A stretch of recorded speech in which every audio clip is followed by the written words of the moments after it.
Thank you, Eva, and thank you for the introduction. On behalf, dear colleagues, on behalf of the organizing committee of the 18th Aleksanteri Conference, I have the pleasure to make some concluding remarks about our conference. With 3 days and over 60 panels and roundtables, 3 plenary sessions here in the small hall, an impressive cultural program including film screenings, photo exhibitions, music and literature, I of course cannot summarize the conference here in the few minutes that I have for the concluding remarks. Therefore, I'd like to take the opportunity here to discuss 2 issues related to the conference theme. The periodization of the century from 1918 to 2018 and the concept of democracy. First thing that comes to my mind is that the latter theme, democracy in its different forms and during different time periods, has been the topic of numerous panels and discussions here at the conference. On the other hand, discussions on the periodization we use in our research, and also significantly, how we approach and understand and contextualize the phenomena we study, haven't figured as prominently during the conference discussion. The past century has seen major upheavals, wars, state and system building, and political, social, economic, and cultural development. Significantly, the era has also produced concepts with which we try to conceptualize these processes, namely periodizations with which we understand change in time. To name a few notable periods that we use, following the Marxist historian Eric Hobsbawm, who wrote in the early 90s his famous book labeled the era from the start of the First World War in 1914 to the collapse of the Soviet Union as the short 20th century. And importantly, the title read The Age of Extremes. What needs to be borne in mind is that he did not predict the end of extremes or violence, nor the end of history for that matter. Quite the contrary. To quote Hobsbawm, the world of the third millennium will therefore almost certainly continue to be one of violent politics and violent political changes. The only thing uncertain about them is where they will lead. End of quote.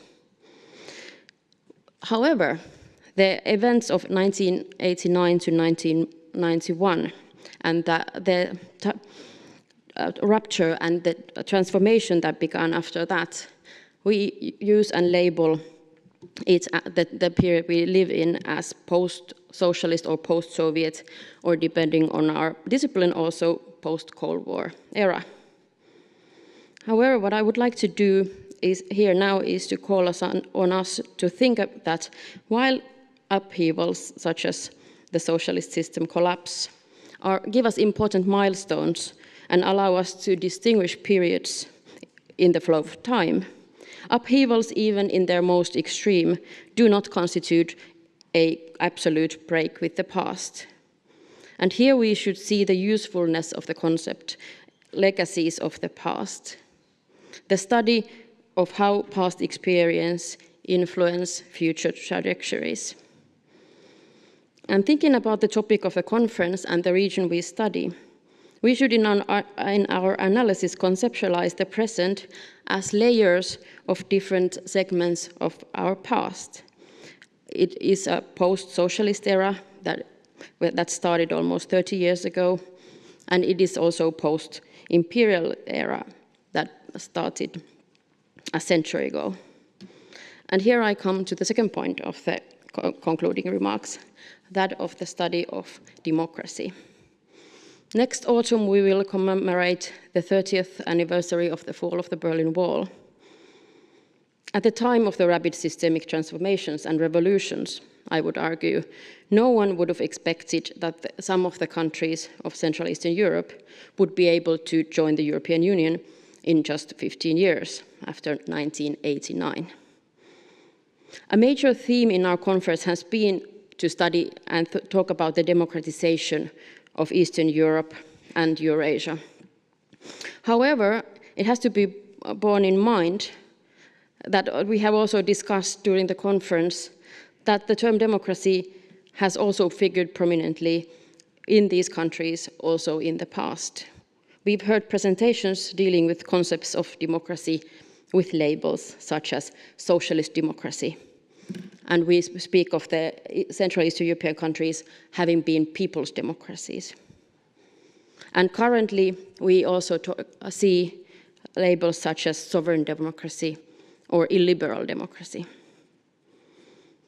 They are competing visions to the Western liberal democracy. And I would like to conclude by suggesting that we start thinking about alternative concepts for the era that we are currently living in. The term post-socialist or post-Cold War do not really allow us to see what continuities we live in that have started a century ago in the region that we study. To suggest competing visions of democracy is one label that should also show us that the turn of 1990s is not such an upheaval. And next, I would like to, besides thank our sponsors for making this conference possible, I would also especially like to thank the people behind making this conference. Our conference organizing committee included Dragana Svetanovic, Vladimir Gelman, Emma Hakala, Niina Into, Jouni Järvinen, Sigrid Kaasiks-Krogerus, Markku Kangaspuro, Katalin Mikloshi, Minna Orosa, Mariel Wijmars, and most crucially, two excellent colleagues who you all got to know through extensive support and advice during the months and weeks preparing for the conference, namely Eva Korteniemi and Maria Lavonen. Besides this scientific board, there we have had extensive support for the technicalities in presenting and being able to go on with our work during the conference. And these are volunteers that are students from the University of Helsinki. And they included Amina Amethanova, Elena Garbachova, Rebekka Forsberg, Niika Hankkila, Jens Hattuniemi, Ella Hyvönen, Alina Jokela, Tiia Järviluoma, Valtteri Kinnula, Minna Likander, Taleja Menzel, Emil Mitikka, Anna Pakki, Riku Rantanen, Bradley Reynolds, Janne Suutarinen, Svetlana Talja, Georgi Ufimtsev, Inessa Zanina. I would finally like to ask you to give you our big thanks to everyone who contributed to organizing the conference.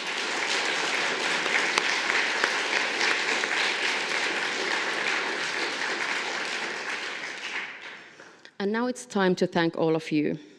Thanks for coming to Helsinki, for participating and making this conference such a success. I hope you've enjoyed the conference, and I hope to see you soon again. As we leave now the 18th annual Aleksanteri-konferensi to become history, it's time to look ahead. Now we will hear the presentation of the theme of the next year's conference from Dr. Darja Gritschenko.